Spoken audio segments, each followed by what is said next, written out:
Good morning future officers. आज की date है जुलाई 31st।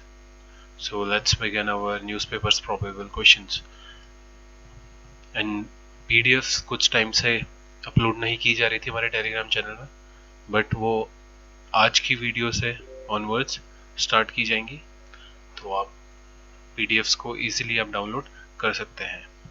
चलिए स्टार्ट करते हैं। पहली न्यूज़ आई हमारे पास रेलवे डिपार्टमेंट से है, जिसमें एक वर्ड इंपॉर्टेंट था, तो हमने इस न्यूज़ को कंक्लूड किया है। Pink book. पिंक बुक क्या वर्ड है इस पूरी न्यूज़ में इंक्लूड हुआ है। देखिए सेंटेंस था, the ministry of railway has suspended all new umbrella work under included in the pink book in 2021। Okay, तो पिंक बुक क्या होती है? देखिए पिंक बुक होती है एक ऐसी पब्लिश्ड बुक जिसमें जो रेलवे है वो अपने सारे वर्क, मशीनरी, रोलिंग स्टॉक्स और इन सब प्रोग्राम्स को डिटेल में एक्सप्लेन करती है बुक के अंदर। मैं आपको इमेज दिखा दूँ, इस टाइप की कुछ एक पिंक बुक होती है। पिंक बुक मीन्स ये एक, इसके अंदर सारी जो भी प्रोग्राम्स, जो भी स्कीम्स रेलवे करना चाहती है, जैसे ईस्टर्न रेलवे, सेंट्रल रेलवे, पूरे ऑल ओवर इंडिया की बात हो रही है ये, तो ईस्ट कोस्ट रेलवे, जितनी भी अदर रेलवेज हैं, वो सारी की सारी के जो प्रोग्राम होते हैं, वर्किंग होता है, मशीनरी होता है, सारी इन्फॉर्मेशन पिंक बुक में हर साल रिलीज की जाती है और ये ईयरली रिलीज होती है।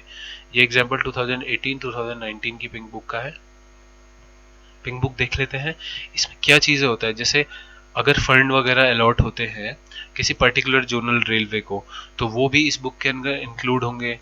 मशीनरी होगी, ट्रैफिक फैसिलिटिंग होगी, रोलिंग स्टॉक होगा, मतलब इन शॉर्ट अगर हम कहें तो all kind of information regarding railway इस पिंक बुक के अंदर अवेलेबल होगी और ये हर साल रिलीज होती है। तो हमें ये चीज़ याद रखनी है कि pink book is a information book of Indian railway, जिसमें कि detail programme, work, machinery and rolling stock programmes mentioned होते हैं।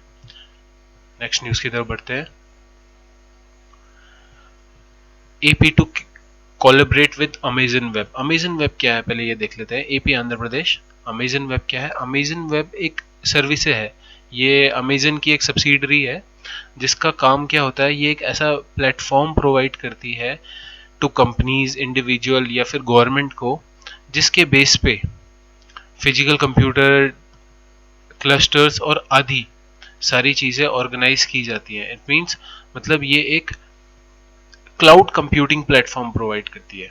क्लाउड कंप्यूटिंग, इंटरनेट से कंप्यूटिंग करना, कनेक्टेड रहना, क्लाउड कंप्यूटिंग, तो ये सारी चीज़ ये प्रोवाइड करती है अमेजन वेब सर्विसेज। तो आंध्र प्रदेश ने इसके साथ क्या कोलैबोरेशन किया? 2018 में भी गवर्नमेंट ने, इंडियन गवर्नमेंट ने एक कोलैबोरेशन किया था AWS के साथ, अमेजन वेब सर्विसेज के साथ, और अब आंध्र प्रदेश ने किया है। आंध्र प्रदेश ने क्या चीज़ की है? Andhra Pradesh government skill and promotion of entrepreneurship and digital governance, ये चीज़ याद रखिए, skill and promotion of entrepreneurship and digital governance, इसके इसके लिए हेल्प ली है AWS की, अमेजन वेब सर्विसेज की। तो इन दोनों का कोलैबोरेट करके एंटरप्रेन्योरशिप एंड स्किल डेवलपमेंट, ये सारी चीज़ें सिखाई जाएंगी। इसके अंदर क्या चीज़ और होगा, इसके अंदर क्लाउड कंप्यूटिंग से रिलेटेड चीज़ें भी सिखाई जाएंगी। एक प्लेटफॉर्म प्रोवाइड किया जाएगा जिसमें ये सारी चीज़ें सिखाई जाएंगी। जो अमेजन वेब सर्विसेज है उसने अपना vision for Andhra Pradesh provide किया है। उसने कहा है कि हम कमिटमेंट दे रहे हैं कि हम जो स्टार्टअप्स होंगे नए, और जो इनिशिएटिव्स होंगे, skill initiatives, digital India programme से अलाइंड, उन सबको हम अपना कमिटमेंट देते हैं कि हम एक अच्छा विजन प्रोवाइड करेंगे for Andhra Pradesh government, right. अभी ये हुआ था, आंध्र प्रदेश गवर्नमेंट के जो स्टेट मिनिस्टर है फॉर इंडस्ट्रीज एंड कॉमर्स, उन्होंने अमेजन वेब सर्विसेज के साथ वर्चुअल मीटिंग करी थी। तो इस चीज़ पे बात हुई है कि प्रमोशन होगा एंटरप्रेन्योरशिप एंड डिजिटल गवर्नेंस का। हमें क्या चीज़ इसमें से इंपॉर्टेंट जो है हमें याद रखनी है कि आंध्र प्रदेश गवर्नमेंट ने करंटली अभी अमेजन वेब सर्विसेज के साथ कोलैबोरेट किया है, ठीक। अमेजन वेब सर्विसेज से इंपॉर्टेंट एक चीज़ और है, इनकी एक स्कीम चलती है, जिस स्कीम का नाम है प्रोग्राम अमेजन सहेली, ठीक है। इस पे क्वेश्चन बन सकता है कि अमेजन सहेली क्या चीज़ है। हालांकि ये 2017 की है, पुरानी है, बट जैसे अमेजन वेब सर्विसेज न्यूज़ में आ रही है, उससे रिलेटेड कोई चीज़ है, तो उससे रिलेटेड अगर कोई स्कीम वगैरह है तो ये भी पॉसिबल चांसेस होते हैं कि ये चीज़ भी क्वेश्चन बन सकती है, तो हमें ये चीज़ पता होनी चाहिए। अमेजन सहेली नवंबर 2017 में अमेजन वेब सर्विसेज द्वारा लॉन्च किया गया एक ऑनलाइन रिटेल प्रोग्राम है। ठीक है, इस प्रोग्राम में क्या होता है, देखिए इस प्रोग्राम का जो एम है वो करना है to empower and enabling Indian women entrepreneurs, जितनी भी महिलाएं हैं जो खुद स्वरोजगार करती हैं, अपने प्रोडक्ट्स बनाती हैं। प्रोडक्ट्स कैसे, जैसे हैंडीक्राफ्ट हो गया, या फिर कुछ कढ़ाई बुनाई हो गया, या पोट्री हो गई, पेंटिंग हो गई, कोई भी ऐसा प्रोडक्ट जो वो खुद करती है और वो उसे सेल कर सकती है।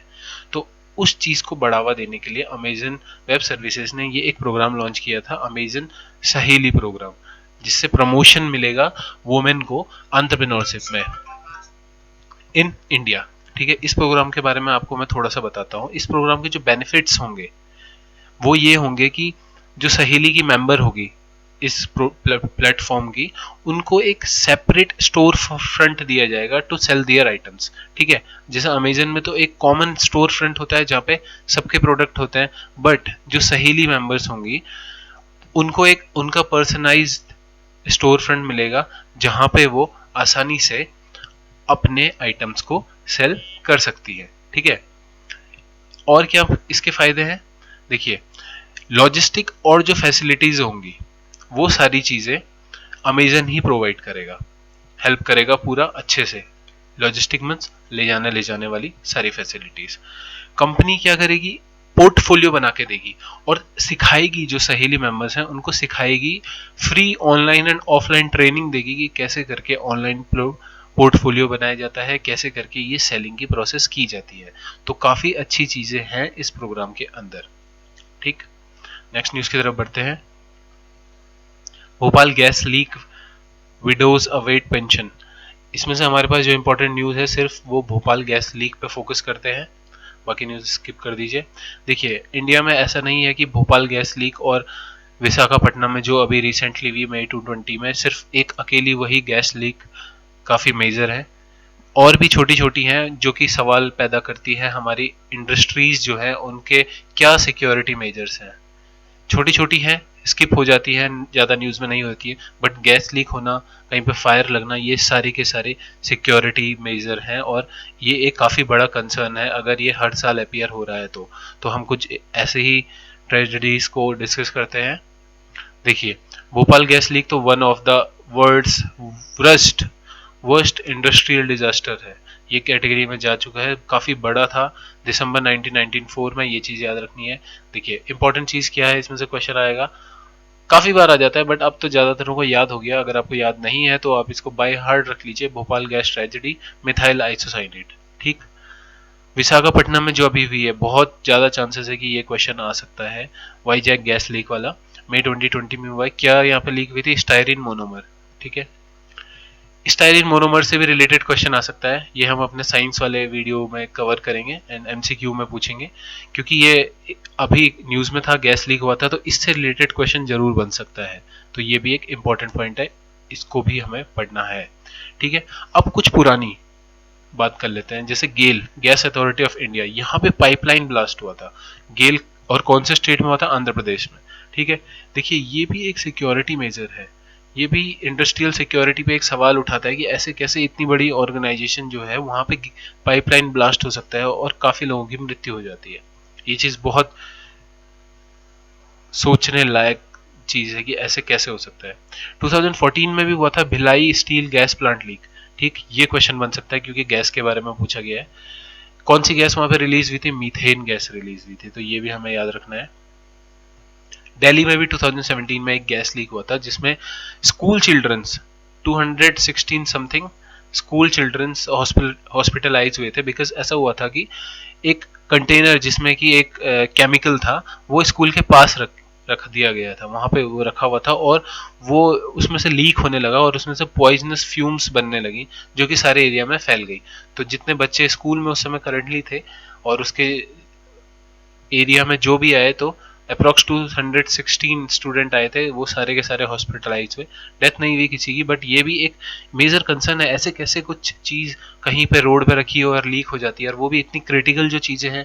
केमिकल तो बहुत ही क्रिटिकल होता है, अगर कोई केमिकल फैक्ट्री में कभी नॉलेज में है उसे कि कैसी चीज़ होती है, तो वो उसे पता होना चाहिए कि फ्यूम्स इतनी डेंजरस होती हैं कि बहुत वर्स्ट इफेक्ट्स आ सकते हैं बॉडी पे। तो यहाँ पे हमें बस यही चीज़ याद रखनी है, Bhopal gas tragedy, methane isocyanide, Vizag gas leak Visakhapatnam में जो हुई थी स्टायरिन मोनोमर, और एक भिलाई वाली भी याद रख लीजिए, भिलाई स्टील प्लांट 2014 में जो हुई थी, मीथेन गैस हुई थी। नेक्स्ट न्यूज की तरफ बढ़ते हैं। अम्फान एक वर्ड यूज हुआ है, तो हम इसको देख लेते हैं। अभी वेस्ट बंगाल में अभी पता है कि आपको कैसे त्रासदी मची थी मई 2020 में। अम्फान जो आया था, सुपर साइक्लोनिक स्ट्रोम अम्फान, ठीक है, ये एक डेडली था। तो इसकी हम बात कर लेते हैं कि ये कहाँ से आया है, कहाँ से आया था उस टाइम पे, और क्या इसका रूट था। मैं आपको इसका रूट दिखाता हूँ। ये देखिए, ये कोलंबो श्रीलंका से ओरिजिनेट हुआ था, और ये यहाँ से आते हुए कुछ ये अपना इधर वेस्ट बंगाल टच करते हुए इधर निकल गया था। ठीक, वेस्ट बंगाल में काफ़ी ज़्यादा मात्रा में देखा गया था। तो इसके बारे में थोड़ा सा पढ़ लेते हैं। ये चीज़ हमें याद रखनी है कि कहाँ आया था। एक तो वेस्ट बंगाल काफ़ी इंपॉर्टेंट है, ये नेम याद रख लीजिए, ये मोस्टली याद रहेगा। लेकिन एक और चीज़ देखिए, ये क्या था, ये स्ट्रॉन्गेस्ट ट्रॉपिकल साइक्लोन था। अम्फान जो था वो स्ट्रॉन्गेस्ट टाइप ट्रॉपिकल साइक्लोन था, जिसने कि गंगा डेल्टा को हिट किया था। इससे पहले कौन सा स्ट्रॉन्गेस्ट था? सीडर, SIDER, जिसने 2007 में गंगा डेल्टा को हिट किया था। इससे पहले ये सबसे स्ट्रॉन्गेस्ट था। तो ये चीज पूछी जा सकती है, सीडर के बारे में पूछा जा सकता है। अगर एम्फान डायरेक्ट क्वेश्चन नहीं बना तो इससे पहला वाला जिसने गंगा डेल्टा को हिट किया था 2007 में, तो उसका नेम भी हमें याद होना चाहिए। ये भी एक सुपर साइक्लोनिक स्ट्रोम था, ठीक है। अम्फान जो है, क्या वो फर्स्ट सुपर साइक्लोनिक स्ट्रोम था जो कि बे ऑफ बंगाल में बना 1999 उड़ीसा साइक्लोन के बाद। ठीक, 1999 में उड़ीसा में जो साइक्लोन आया था वो भी बे ऑफ बंगाल में बना था, उसका ओरिजिन भी, एंड जो अम्फान था उसका भी ओरिजिन बे ऑफ बंगाल में था। तो ये चीज भी याद रखनी है, ये भी इंपॉर्टेंट है। ठीक है, ये तो मैंने आपको बता दिया है कि कोलंबो से आया था, ईस्ट ऑफ कोलंबो श्रीलंका। ज्यादा याद नहीं रखना है, बस आप श्रीलंका याद रख सकते हैं, इतना काफी होगा। नेक्स्ट न्यूज की तरफ बढ़ते हैं। देखिए, इनका जिक्र आज हुआ था न्यूज़पेपर में। कौन है ये? Lieutenant governor of JNK। JNK जब से यूटी बना है तो काफ़ी न्यूज़ में आता रहता है, ठीक है। ये चीज़ हमें ध्यान रखनी है कि जो हमारी यूटीज होती हैं, यूनियन टेरिटरीज, उनमें लेफ्टिनेंट गवर्नर होते हैं या फिर एडमिनिस्ट्रेटर होते हैं। चीफ मिनिस्टर सिर्फ दिल्ली में है, बट लेफ्टिनेंट गवर्नर भी होते हैं जो उनको पूरा ऑथराइज करते हैं, ठीक है। अब कहाँ के चीफ मिनिस्टर और कहाँ के लेफ्टिनेंट गवर्नर हैं जो खासकर न्यूज में रहते हैं, इनका नेम हमें याद होना चाहिए। तीन इंपॉर्टेंट है, सिर्फ इसमें से तीन इंपॉर्टेंट है। दिल्ली, ठीक, अनिल बैजल लेफ्टिनेंट गवर्नर है, काफी बार न्यूज में है, आज की न्यूज में भी है, डेली आ जाते हैं, अक्सर न्यूज में आ जाते हैं। अनिल बैजल दिल्ली के, ये याद रखना है। जम्मू एंड कश्मीर अभी यूटी बना है, इसके कौन है? श्री गिरीश चंद्र मुर्मू, ठीक है, ये नाम याद रखना है, गिरीश चंद्र मुर्मू। कहाँ के हैं? जम्मू कश्मीर के। आप इसे कैसे भी करके लिंक करिए, बट ये नाम नहीं भूलना है। ये तीन नाम जो है, और तीसरा नाम है लद्दाख। लद्दाख के कौन है? श्री राधा कृष्ण माथुर, ये वहां के लेफ्टिनेंट गवर्नर है। ये तीनों चीजें इंपॉर्टेंट है, तीनों के नाम हमें याद रखने हैं। लद्दाख के कैसे करके याद रख सकते हैं? राधा कृष्ण माथुर, कुछ भी कनेक्ट कर लीजिए, राधा कृष्ण, लद्दाख, ठंडा इलाका, कुछ भी आप कनेक्ट कर सकते हैं। जम्मू कश्मीर से गिरीश चंद्र मुर्मू, इसको आप कनेक्ट कर लीजिए, नहीं तो सीधा बाय हार्ट याद कर लीजिए। ये आपको हमारी PDF में भी मिल जाएगा। अदरवाइज आप इस वीडियो को पॉज करके थोड़ा बैक करके, जहाँ पे ये चीज़ें ना हो, मैं इरेज ही कर देता हूँ अगर आपके लिए ठीक लगे तो। आप इसका स्क्रीनशॉट ले सकते हैं यहाँ पे, एंड ये चीज़ याद रखने में आसानी होगी। तो नेक्स्ट स्लाइड की तरफ बढ़ते हैं। देखिए, बिहार में फ्लड आना एक कॉमन सी बात हो गई है कि हर बार हमें पता है कि बिहार में फ्लड आएगा, बट क्यों आता है बिहार में फ्लड, ये रीजन भी हमें पता होना चाहिए। फिर से बिहार फ्लड न्यूज में था, तो इसको डिस्कस कर लेते हैं। देखिए, बिहार जो है उसकी 76% जो पॉपुलेशन है बिहार की, वो नॉर्थ बिहार में रहती है, जो कि एक फ्लड डिवास्टेशन एरिया है और काफी बड़ा एरिया है। आंकड़े मैं आपको नहीं बता रहा हूँ कि कितने आंकड़े बिहार में कितनी डेथ हुई, क्योंकि हमारे एग्जाम पॉइंट ऑफ व्यू से इंपॉर्टेंट नहीं है, बट कौन सा वाला एरिया मोस्ट प्रोन है इज नॉर्थ बिहार। ठीक है, ये चीज याद रख लीजिए, नॉर्थ बिहार में काफी ज्यादा फ्लड डिवास्टेशन होता है और 76% पॉपुलेशन उधर ही रहती है। ठीक है, देखिए ये मैं क्यों फोकस कर रहा हूँ 76 पॉपुलेशन इसमें।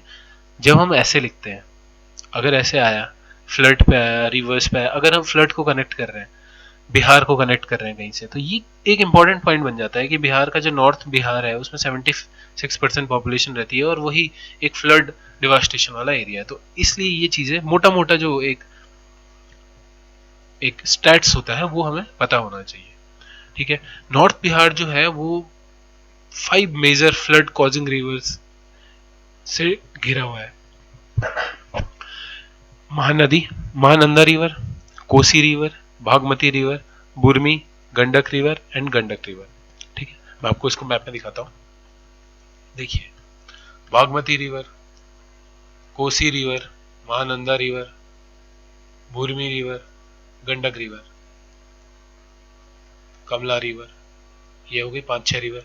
अब आप अगर ध्यान दें तो ये रहा नेपाल। तो एक चीज हमें पता चल गई कि ये जो पांचों रिवर है इनका ओरिजिन कहाँ है, नेपाल है। ठीक, ये नेपाल से ओरिजिन होती है। कौन सी, महानंदा, कोसी, बागमती, बुरमी एंड गंडक। ये रही गंडक, बागमती, बुथी, कोसी एंड महानंदा। ठीक, कमला भी आती है, अर्धारा भी आती है, बट ये उतनी मेजर नहीं है। ये वाली जो है ये काफी मेजर है। कुछ एरिया और जैसे Son, Punpun and Phalgu river, Son, Punpun and Phalgu river. ठीक है, ये भी एक फ्लड वाली रिवर बन जाती है, ये भी एक रिवर बन जाती है फ्लड का बिहार में। ठीक, जैसे सोन। ओके, अब बात करते हैं रीजन क्या है बेसिकली। देखिए, जो नेपाल है वो एक काफी माउंटेनस रीजन है, ये हमें सबको पता है कि जब वहां पे क्या होता है, हैवी रेनफॉल होती है, तो जो सेंट्रल और ईस्टर्न नेपाल है उसमें वाटर इतना फ्लो होता है कि जो मेजर ड्रेनेज है, यानी नारायणी, भागमती और कोसी, ये जो 3 रिवर हैं जो मेजर ड्रेनेज है नेपाल की, वो फ्लो, उनका फ्लो बढ़ जाता है और इतना बढ़ जाता है कि वो जो यहाँ पे रिवर बैंक्स बने हैं अपना बिहार में, उनको तोड़ते हुए अंदर आ जाती है। ठीक है, तो ये एक मेजर रीजन है, मेजर रीजन है। एक चीज हमें और क्या याद रखनी है कि डिफॉरेस्ट्रेशन, जो कैचमेंट एरिया होता है, कैचमेंट एरिया क्या होता है, देखिए कैचमेंट एरिया वो एरिया होता है जहां पे रिवर्स आके पानी इकट्ठा होता है और फिर छोटा छोटा सा फ्लो होता है। कई बार फ्लो होता है, कई बार कैचमेंट एरिया में पानी वहीं जमा रहता है। तो जो कैचमेंट एरिया होता है वहां पे डिफॉरेस्ट्रेशन हो अगर आसपास उस एरिया में, तो पानी क्या होगा, पानी की मात्रा बढ़ जाएगी, पानी रोक नहीं पाएगा, पेड़ पौधे पानी को रोक नहीं पाएंगे और वो रिवर फ्लो में असर करेगा, इंक्रीज्ड रिवर फ्लो हो जाएगा। तो ये चीज भी एक मेजर कारण है, deforestation in the catchment area. ठीक है, तो दो कारण हमें, मेजर मेजर जो 2 कारण है वो हमें पता चल गए हैं। नॉर्थ बिहार जो है, एक ये भी रीजन है, नॉर्थ बिहार जो है वो 8 मेजर नदियों का एक प्ले फील्ड है। मतलब प्ले फील्ड मतलब वहां पे 8 मेजर नदियां आके खेल करती है। खेल करना इन द सेंस आके मिलती है, तो 8 नदियां कहीं पे आ रही है, जैसे पंजाब है पंच नदियों का, तो नॉर्थ बिहार है वो 8 मेजर नदियों का, तो वो काफी बड़ा एक एरिया है। देखिए 8 कौन कौन सी है, घाघरा, गंडक, बुद्धि, बागमती, महानंदा, कोसी, भूतानी, बालन and Kamala.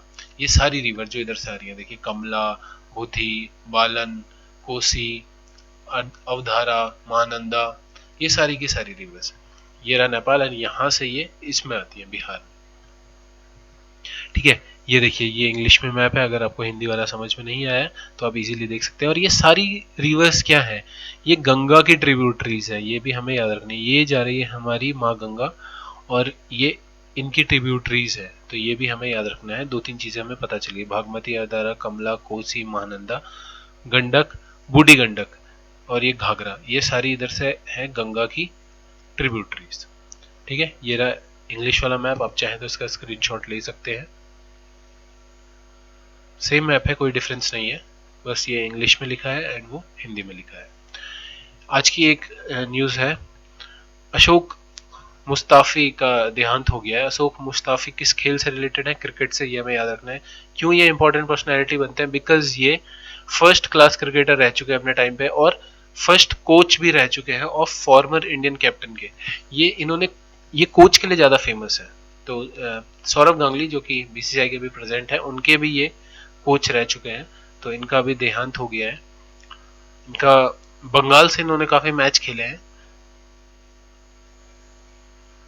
First class players में इनको शामिल किया जाता है। तो इनका name Ashok Mustafi is related to cricket. आज के आर्टिकल्स जो इम्पोर्टेंट आए हैं, ए लॉन्ग रोड, ये एजुकेशन पॉलिसी पे, जैसे हमें पता है नई एजुकेशन पॉलिसी आ गई है, न्यू एजुकेशन पॉलिसी 220, उसके बारे में हम डिस्कस करेंगे जल्द ही आपके सामने। और पूरी एक साथ नहीं करेंगे, टुकड़ों टुकड़ों में करेंगे, बिकॉज काफ़ी बड़ी पॉलिसी है एंड टाइम लगता है, ताकि आप छोटी छोटी वीडियोस छोटे छोटे पार्ट्स में याद रख सके, इसलिए हम पूरा एक साथ कंक्लूड नहीं करेंगे।